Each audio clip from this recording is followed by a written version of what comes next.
Hello and welcome. Got a Friday night special going on tonight.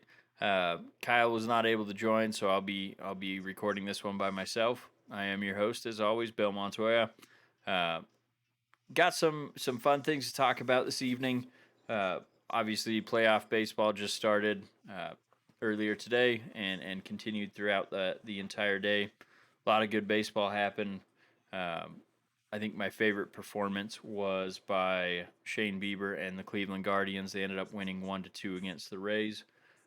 So I'll break that down a little bit more further on. But first, I wanted to mention right at the top that, and usually I don't start with baseball, but it is playoff season, and my A's obviously aren't in the playoffs, so that's a little, I don't know, frustrating. But I think it was what we were all expecting at the start of this season, with all the trades that they made, and kind of the writing was on the wall that this wasn't going to be a good season, at least in terms of our production. So, but a couple things did happen, and that is one of them is that the A's brought back Stephen Vogt, and I'm sure some of you saw because I did share over the last week. On his last day was on Wednesday as a professional baseball player. He announced that he was going to retire. So the A's honored him and Kurt Suzuki on the final days of their playing careers. Kurt Suzuki was a catcher for the A's for quite some time before he moved on to greener pastures. Um, but yeah, they honored Kurt Suzuki, and he played in his last game on Tuesday. Went out. He caught the first pitch, and then they called timeout, got him out of there, gave him a huge ovation. So, congratulations to Kurt Suzuki on his retirement. But the real reason I'm here is to talk about Stephen Vogt, and that was kind of, man, it was just poetry in motion, really.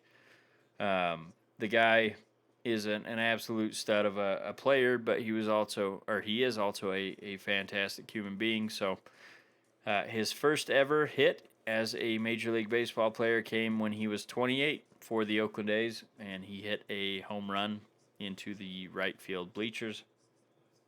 And it was quite fitting that his final at bat as a professional baseball player came with the Oakland A's, and he hit it almost to the exact same spot as another home run to put the A's up. They ended up winning that game in sweeping the Angels at the end of the season. So that was a good end of the season. We ended at 60 and 102. So obviously that's not a great record, but like I said, this ending was quite fitting for Stephen Vogt's career, for who he is, both on and off the field. Um, I mean, it just gave me chills watching that game. It was, I mean, it set up perfect. He came up.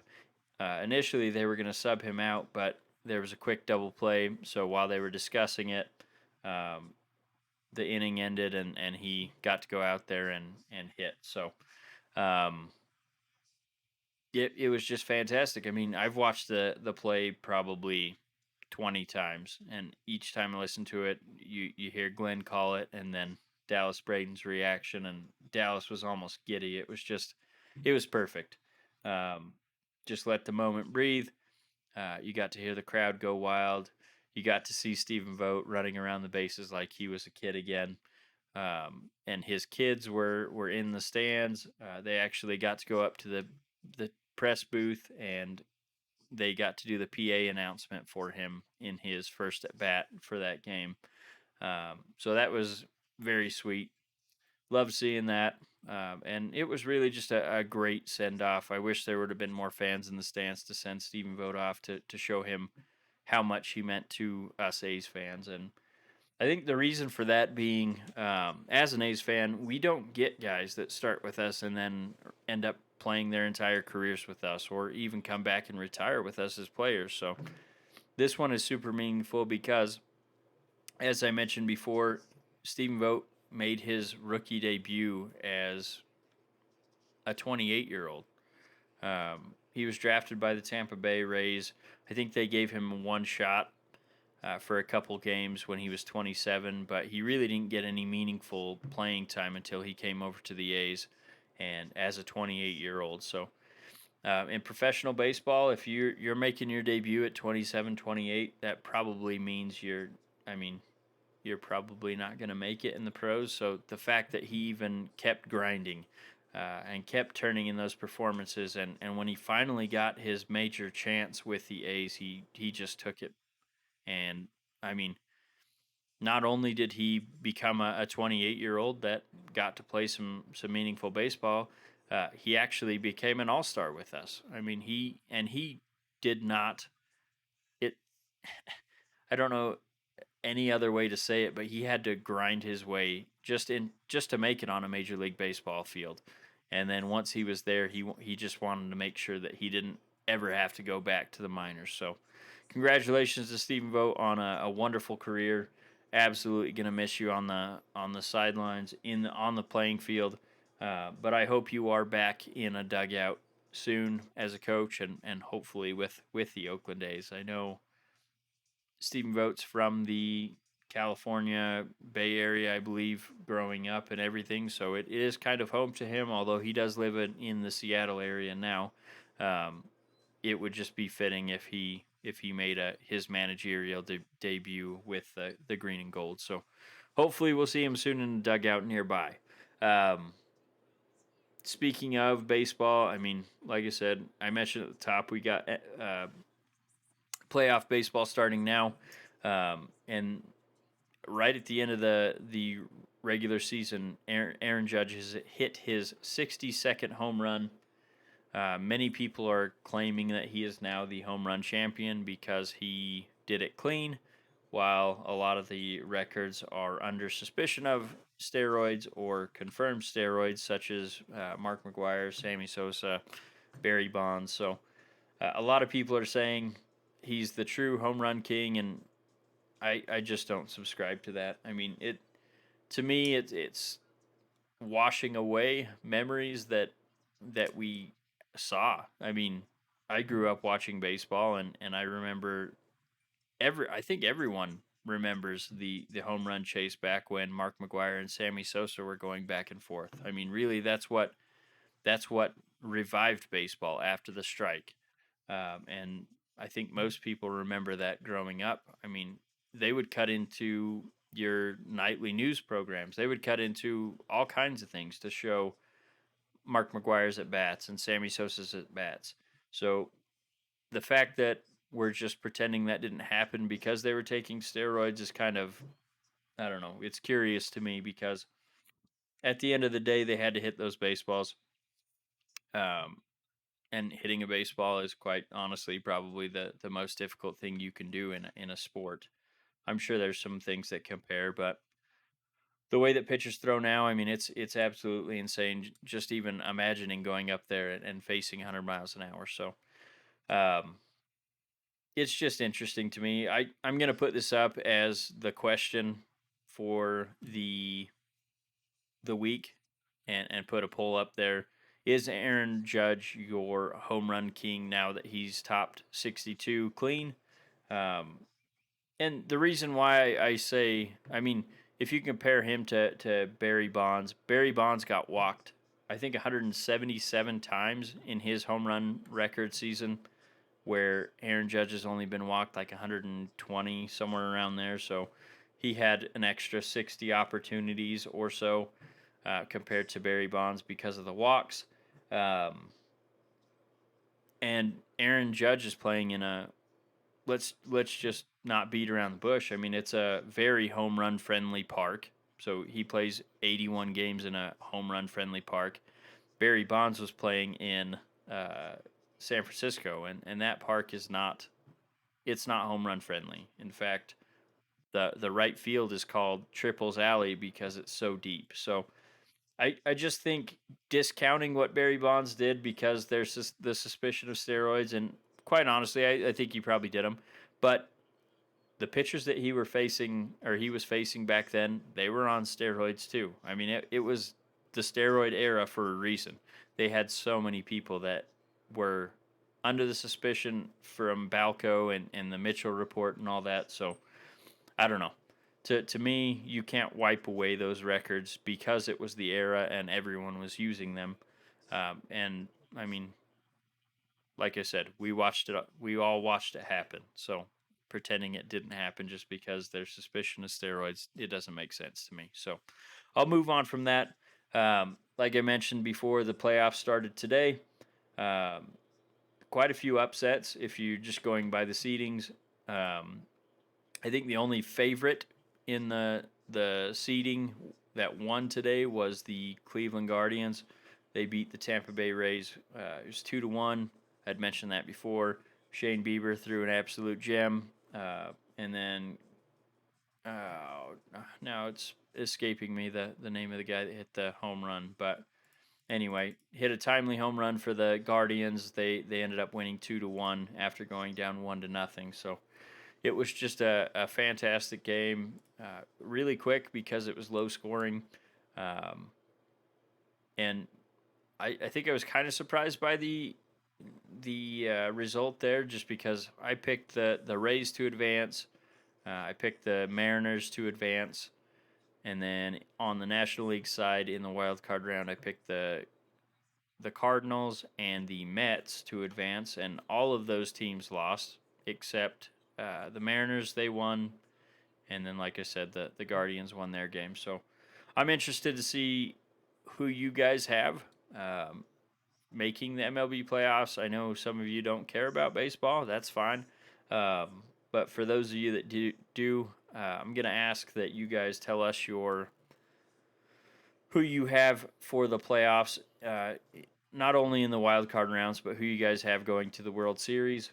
And for me, my picks were I still don't think anyone's going to match the Dodgers and the Astros this season. They just seem to be the most complete. I wouldn't be surprised to see the Braves matching up against the Dodgers and potentially beating them. Braves have been the hottest team in baseball since June. Uh, Obviously, the Dodgers had a record-setting season with their overall record, so they've got to be towards the front in the favorites. And then the Astros on the American League side, I feel like they have the best pitching, they have the best hitters. It's a struggle for me to say that because obviously I'm an A's fan, they're a division rival, but it just seems like they're the most complete team on the American League side. So I'll get off the baseball now. Hopefully, you guys didn't put you to sleep. I'm going to mention just real quick the Wyoming Cowboys game. They face off against the New Mexico Lobos. So obviously, that is a Mountain West Conference game. Um, Wyoming is 3-3 and 2-1 in the conference, and New Mexico is 2-3. I believe they lost both conference games that they've played so far. And let's not sugarcoat it. The Cowboys are coming off a pretty rough loss against San Jose State. They looked really good in that game. I don't really know what else to say about it. Wyoming was in that game. I think they only had a 10-point deficit going into the fourth quarter. We'd talked about it. To be fair, San Jose State missed two easy field goals, so it could have been a lot uglier than it actually was, but I think the final score ended up being like 16-33 or something along those lines. So they're going to need a bounce back performance in this game. Luckily, New Mexico doesn't appear to be a great team. Wyoming's favored by 3.5 points on the road, so you would think that, I mean, Vegas is saying Wyoming's going to win this game, and I think all the indications are Wyoming's offense is going to get going soon. Peasley has had quite a few great performances. I wouldn't say great, good performances. He's had quite a few flashes where he's made plays with his legs or in the passing game, and the passes are starting to become a lot more crisp, a lot more on time with his receivers, with his tight ends. So I think Wyoming has a ton of playmakers that can make a meaningful impact, and I think their offensive and defensive lines are great. So I think all of that leads to Wyoming winning this game, and I would be comfortable in saying that they win by at least the spread, if not more. I would say it's probably more of a 10-point game. So I'm excited to see it. I am currently watching the Colorado State and Nevada game, and it looks very similar to the Broncos and Colts game from last night. For those of you that watched that, it was a pretty painful game. Both offenses stunk. Defenses looked good, but it was mostly because the offenses were inept. So that's kind of what this Nevada Colorado State game looks like.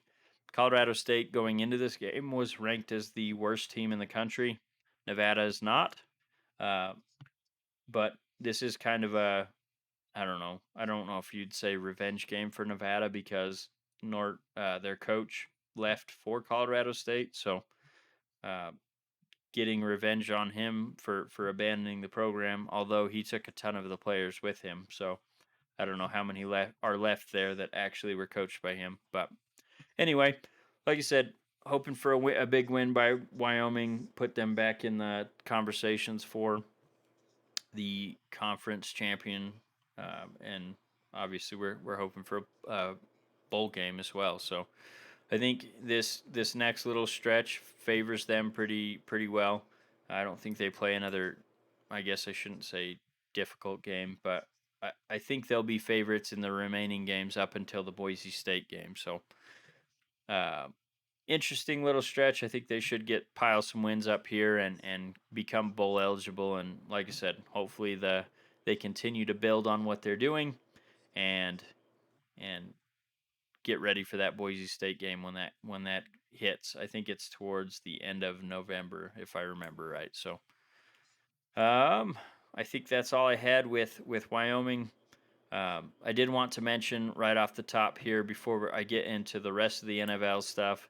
Um, Raf, he does picks with us. He's been on here a time or two.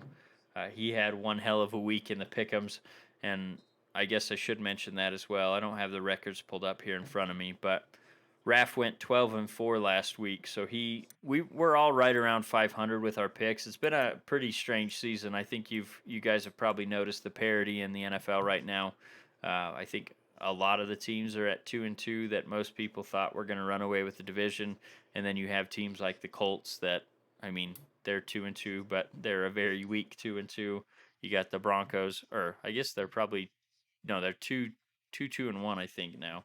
And then you have the Broncos at 2-3, and they let's let's I'll try to be kind because I know a lot of you guys that I'm friends with and listen to the pod are Broncos fans, but 2-3, that's probably better than they actually are.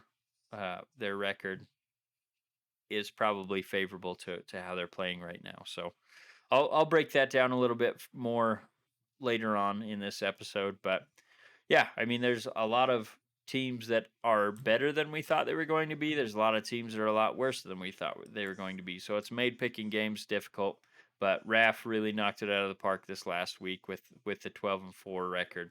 Um, we're gonna start getting buys and whatnot after this week, so it's gonna be interesting to see what teams make changes and all that, and I'll break that down. Let's just jump into the Raiders game right now. They finally won. They were 0-3 going into this game against the Broncos, and I feel like this was their best game on paper.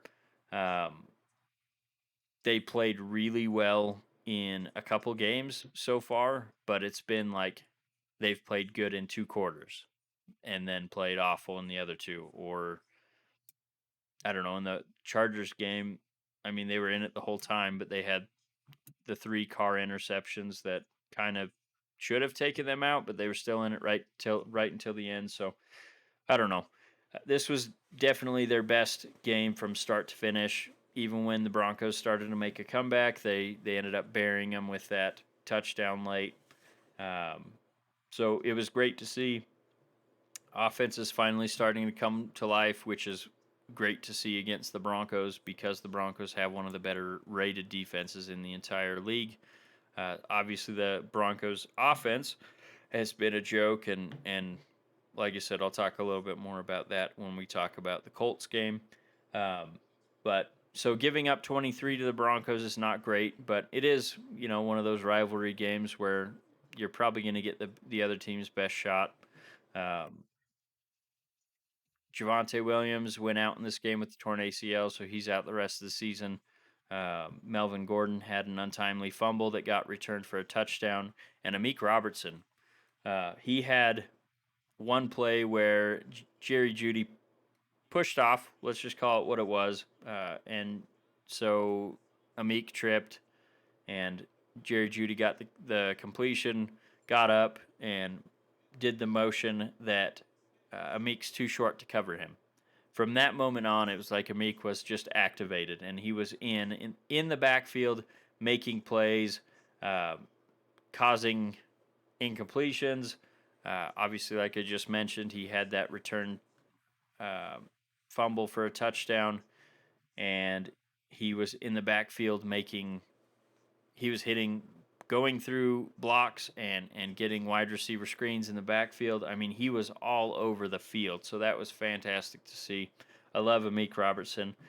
I've been rooting for him. He's a 5'8" cornerback covering 6'2", 6'4" wide receivers, and it's obviously a mismatch in at least in terms of height, but the kid is just an absolute baller. He does not back down from any challenge, so it was great to see him step up with uh, Rock Ya-Sin was out.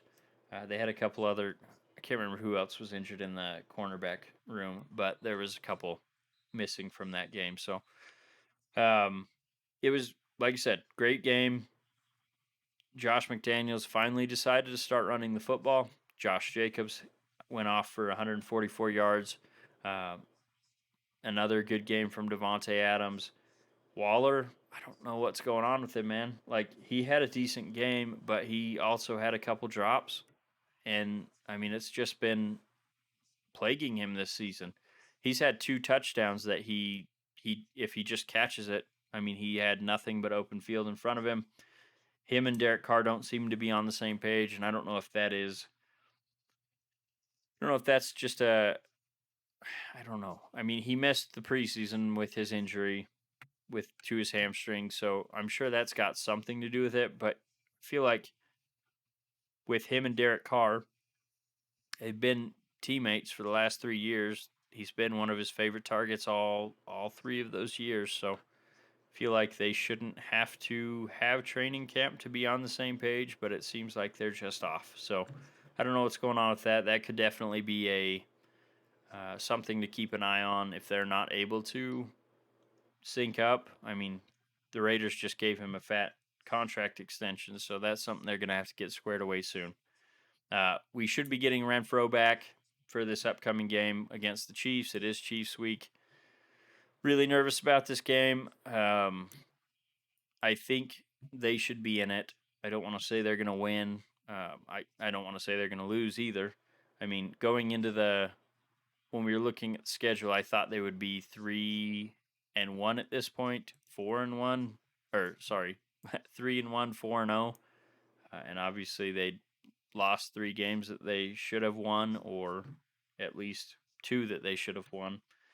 So it's just difficult because if they lose this one and they go 1-4 into the bye week, it's gonna be really difficult for Mark Davis to not start making some changes, and I don't know. They're obviously not going to fire Josh McDaniels, but if he needs to bring some people in to get this turned around, he might do that. So, um, really hope they can at least have a good showing against the Chiefs.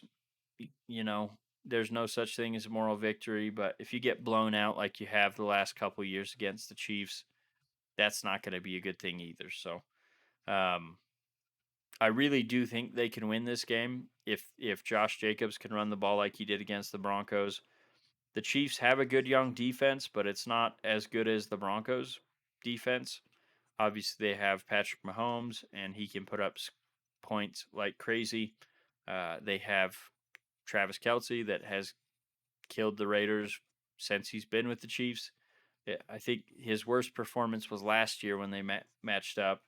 I think the Raiders held him to like 30 yards, but I think some of that was Tyreek Hill had about 150. So um, I we'll see. We'll see. I have a good feeling that they'll at least be competitive in this game, and hopefully they can pull off an upset win in Arrowhead. And the one nice thing is they're going to Arrowhead right now in the season instead of in December like they usually do when it's freezing cold and Carr doesn't play well in cold games. So hopefully that stacks up. Patrick Graham had a solution for, or at least a good game plan to limit Patrick Mahomes last year when he was with the New York Giants. So hopefully he can scheme up something with the players that he has with the Raiders and keep it close. And if the Raiders are able to do the ball control game and keep the ball out of Mahomes' hands, run the ball with Jacobs and Zeus, and score in the red zone. You got to score touchdowns in the red zone. You cannot kick field goals against the Chiefs. So got to put some scoring drives, long scoring drives together, and make sure that you end up in the end zone and not kicking field goals. That's going to be the recipe for success. Now, if they can actually do it, we'll see. One thing to keep an eye on, Max Crosby is on baby alert. His wife was due on Monday of this week, so we're 5 days past due now.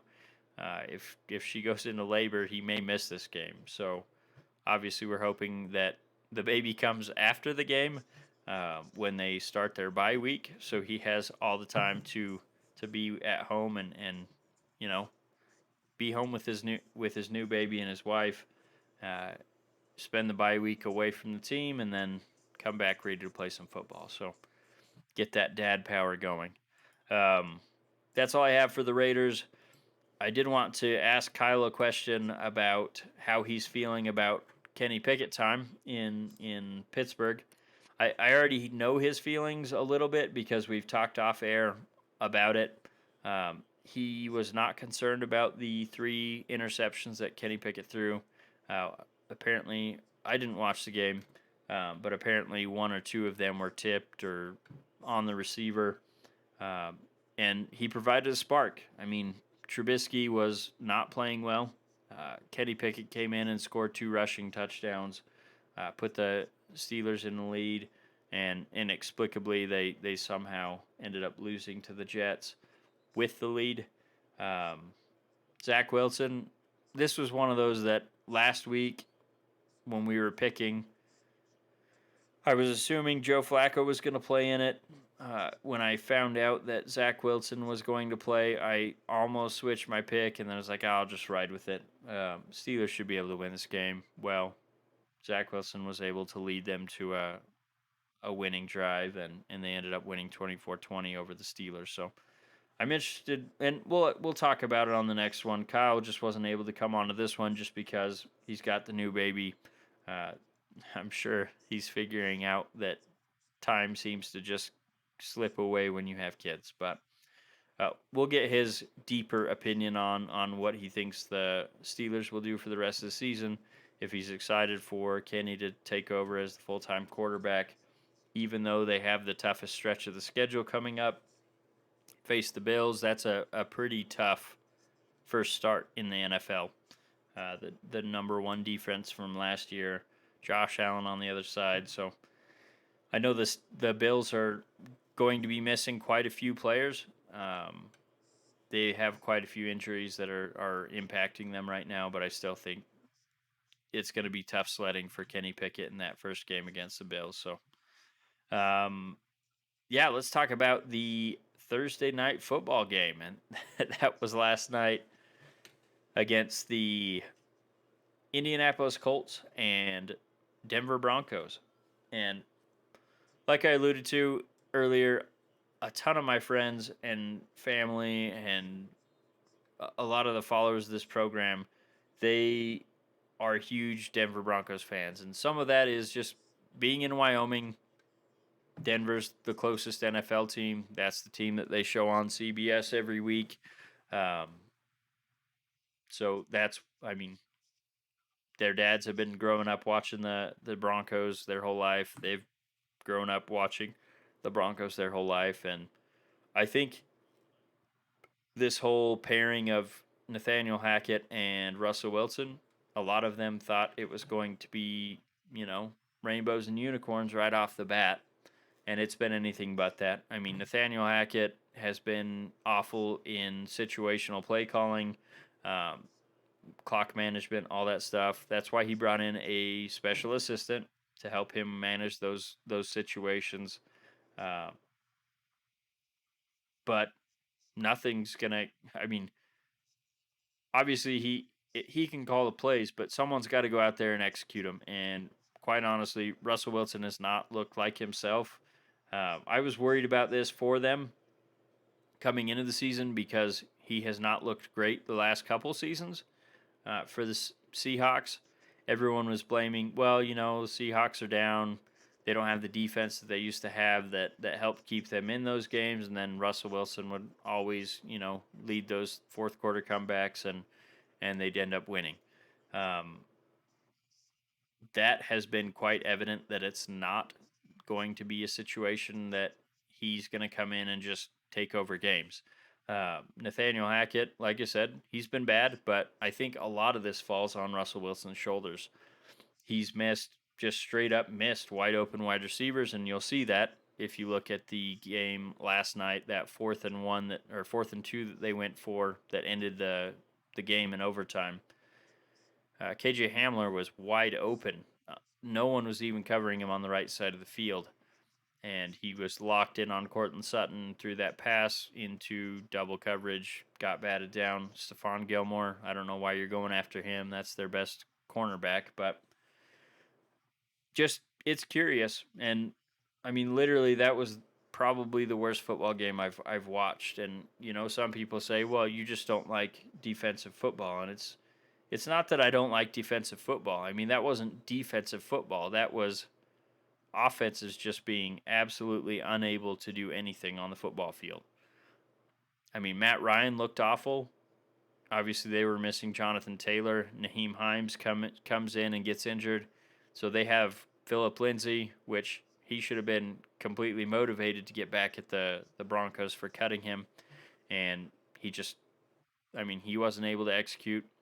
Colts offensive line is awful. They've shuffled it around majorly, especially this week. They moved their left tackle to right tackle, right guard or right tackle to left guard or right guard, and they put a rookie in at left tackle. So wholesale changes on the offensive line because of how bad it's looked, and the fact that I know Denver was missing Javonte Williams, so that's something, but you can't put up points against the Colts when they're giving you every opportunity to be on the field with your offense and scoring. It was just crazy. And I mean, they had a field goal blocked. I mean, it was just a terrible game for the Denver Broncos. And I know for a fact, just from what I'm hearing from the friends and family that I have that are Broncos fans, they are not happy with this pairing right now. And I think it could get pretty ugly for Russell Wilson. He doesn't have that equity in him built up with the Broncos fans. I mean, he was supposed to be the next Peyton Manning, where they just sign him up and he goes out and wins them a Super Bowl. But, and look, I'm not ruling out that Russell Wilson could make a comeback and start to play a lot better. In fact, I think he will probably next year. We've talked about that on the pod before. But it's looking real bad right now. And I don't know if this keeps up and let's say they only win 6 games this season after, everyone was saying, oh, these guys could win the division. I don't know if Hackett makes it to a second year, especially with the brand new owners buying the team for $4.5 billion or whatever it was. They're going to want instant returns on their investment, and they're not going to get it if the Broncos can't win games. So it's going to be interesting. We'll see how this season progresses for the Broncos. I did pick them to finish last because I said I think it's going to be hard for them to just bring in a brand new coach, a brand new quarterback, and expect things to go well. And so far that's lived up. So yeah, I don't know how you guys are feeling about it, Broncos fans.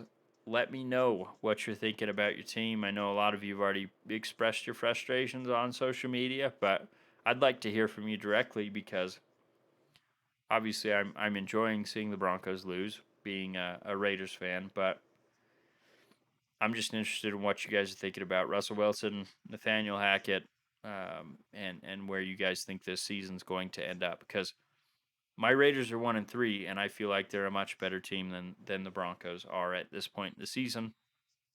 And I think they're going to end up with a much better record than the Broncos at the end of the season. So I feel optimistic, even though my team's not in a good good situation, at least in terms of the record. Um, but I'm interested to see how you guys are feeling about your Broncos. So Broncos country, let's ride. Uh, okay, and just a couple other notes I had. Cole Beasley surprisingly retired from the NFL after just signing with the Bucks last week.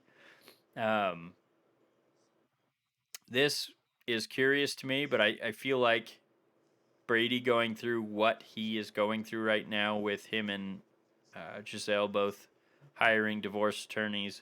I feel like this probably has something to do with Cole deciding to spend. Essentially, he said, "I just want to take," or I. How did he phrase it?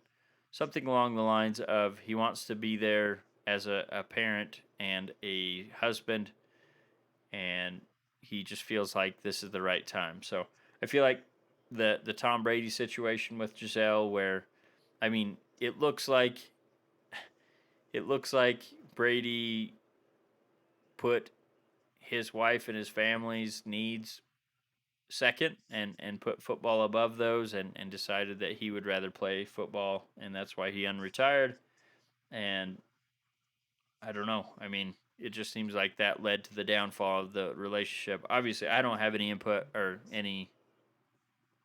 anything further to analyze there. It just seems like that's what caused it, and maybe this is why Cole has decided to retire and be a part of his kid's life and wife, or with his wife. So interesting. Cole Beasley had a great career, great slot receiver, and I feel like that's exactly what the Bucks needed, especially with all the injuries they've had with Godwin, and they had the Mike Evans suspension, so they missed him versus the Packers.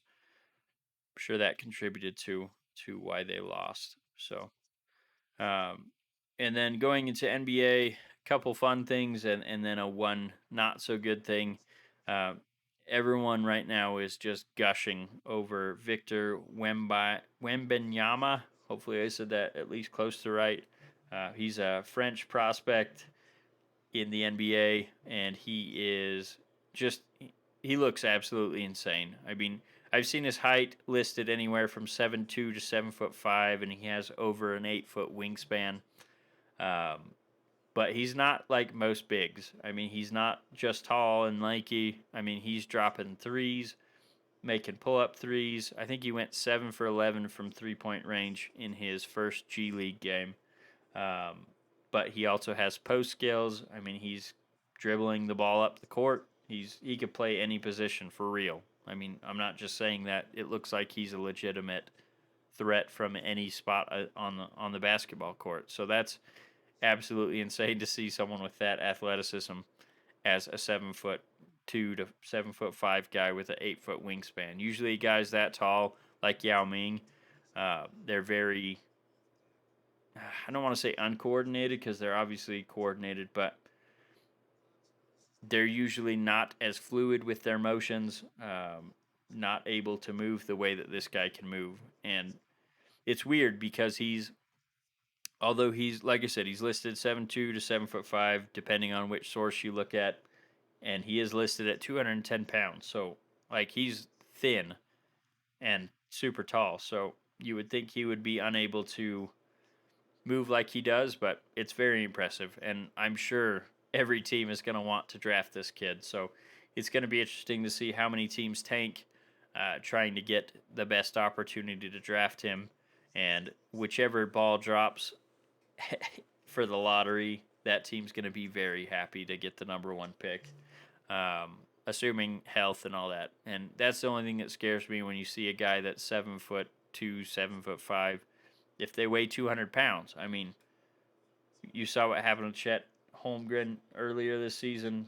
I can't remember if he tore his ACL, something with his knee. You just worry these tall, thin guys can't stay healthy. So we'll see what happens with that. And then some real bad news that I got out of Warriors camp, and that is after they went to Japan and had such a great bonding trip or whatever, came back and started practicing at home. And I think at this point, everyone's probably seen the video. I don't know what sparked the altercation. It looked like Draymond was off the side of the court, standing out of bounds, just barking at Jordan Poole. I don't. It's tough to see what Jordan Poole was, if he was even saying anything back or if he was instigating the whole situation. But Draymond comes and gets up in his face. He pushes Draymond back to get him out of his face, and then Draymond proceeds to absolutely just clock him right in the face. Jordan Poole drops. And this is not something that you want to see on your basketball team. I mean, these guys, I don't I don't want to say they have to be friends because they clearly don't. I mean, we have plenty of people that probably don't get along with at our places of employment. But at the end of the day, you're on a team, you're trying to accomplish the same goal. You need to at least tolerate each other, and you know, physical violence is not something you want to see going on between two players on your team. So I don't know. I mean, obviously Draymond's at fault. He's already apologized and all that. I don't know what instigated it. There's been some rumors out of Warriors camp that Jordan Poole's kind of been a punk about his whole upcoming extension. Steph said that's not the case at all. So I'm going to take Steph's word for that, and say that it wasn't Jordan's fault.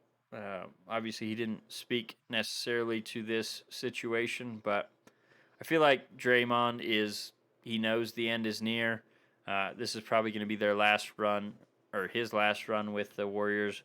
They're not going to pay him what he wants to make. And if he's going to want to make that, unfortunately, he's going to have to go somewhere else. And quite honestly, I think if he's going to or if he wants to make what he's trying to make, I think he's going to have to go to a team that's not going to be in competition for an NBA Finals. And he's past his prime. I know he's still a good player, especially on the defensive side of the basketball, but he's not worth the headache at this point. And that pains me to say because Draymond was one of my favorite players especially that 2015 run, 2017, 2018. He's always been that guy that sets the tone. But this is way over the top. And like I said, the play is not worth the distractions at this point. So, like I said, I think this will be their final run together as a team.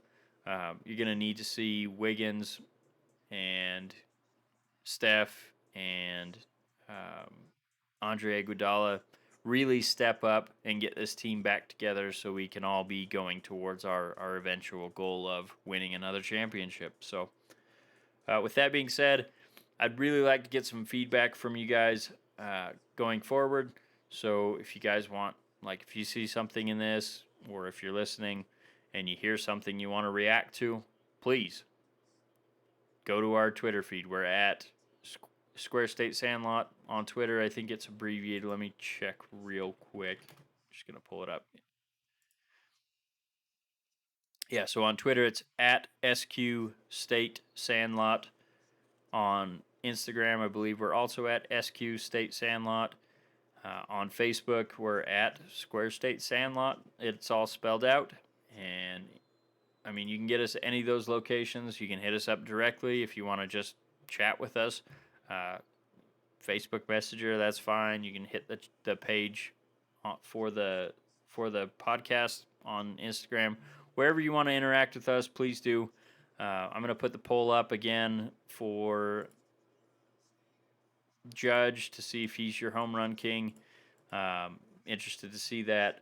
probably put another poll up and a clip for Broncos fans and see if you guys are ready to move on from Nathaniel Hackett or if you're preaching patience. Um, but with that being said, I do appreciate you guys tuning in. Hopefully, Kyle will be able to get on the next one with me, and we will catch you on the next one.